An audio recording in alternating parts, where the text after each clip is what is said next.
आदमी ने अचानक चालाकी से बंदूक उठाई और एक झटके में अपनी प्रेमिका को गहरे खाई में धकेल दिया। फंस गया बस।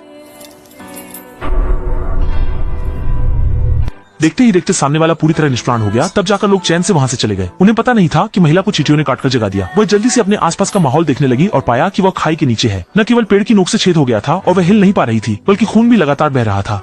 अगर उपाय नहीं किया तो उसकी मौत निश्चित है और उसके ऊपर से उसका प्रेमी निश्चित रूप से शव को नष्ट करने के लिए नीचे आएगा, लेकिन इस समय उसके पास कोई चारा नहीं है। जब वो पूरी तरह निराश था, उसने अचानक देखा कि जमीन पर एक लाइटर गिरा हुआ है। उसने इसे जीवन रक्षक मौके की तरह लिया और ईयरफोन की तार से लाइटर को वापस खींचा। माचिस लेते ही उसने कई सूखी घास को इकट्ठा करके पेड़ के ठूंठ के पास रख दिया, फिर उसमें आग लगा दी। प्रज्वलित अग्नि के प्रबल आक्रमण के तहत जल्दी ही पेड़ का ठूंठ जलकर टूट गया। महिला भी जोर से गिर पड़ी पर उसे सांस लेने का मौका नहीं मिला। तभी अचानक उसने एक तेज गड़गड़ाहट की आवाज सुनी। जानते हुए कि बॉयफ्रेंड लौट आएगा, वह खुद को उनसे छुपाना चाहती थी, इसलिए वह संघर्ष करते हुए खाई के किनारे की ओर रेंगने लगी। बॉयफ्रेंड के आते ही वह खड़ी होकर खड़ी चट्टान की शोक में चिपक गई। देखकर कि उसकी प्रेमिका का कोई निशान नहीं है, तीनों को यह अविश्वसनीय लगा और उन्होंने अनुमान लगाया कि उसे जरूर कोई ले गया होगा। अगर वह यहाँ नहीं मरी तो जरूर कहीं और मरी होगी। दाऊ को कहते हैं कि जिंदा व्यक्ति चाहिए और मरने पर कंकाल चाहिए, अन्यथा उन्हें पूरी उम्र जेल में बितानी होगी।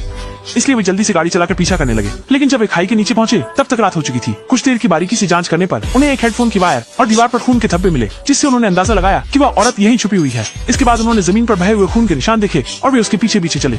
खून के निशान का पीछा करते हुए गए, लेकिन बिल्कुल नहीं सोचा था कि खून के निशान समुद्र किनारे गायब हो जाएंगे। उन्हें अलग अलग होकर कार्रवाई करनी पड़ी।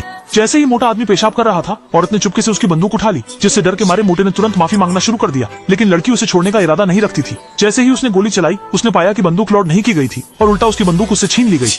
बड़ा मोटा बहुत खुश हुआ और उसने औरत के मिलने की खबर दाढ़ी भाई को बता दी। फिर उसने लड़की को पानी में धकेल दिया। वह उसे धीरे धीरे मारने का इरादा कर रहा था। तभी औरत ने अचानक अपनी छुरी निकाल ली और मोटे की आंख में जोर से भोंक दी। कुछ ही संघर्ष के बाद बड़ा मोटा वहीं ढेर हो गया। औरत ने चाकू निकाल लिया और उसके बाद फिर गाड़ी चलाकर वहाँ से भाग गए। जो परिवार के सदस्य यहाँ देख रहे हैं, कृपया एक लाल दे उत्तम खाने के लिए प्रोफाइल को प्लस चिन्ह पर क्लिक करें। हमारे लिए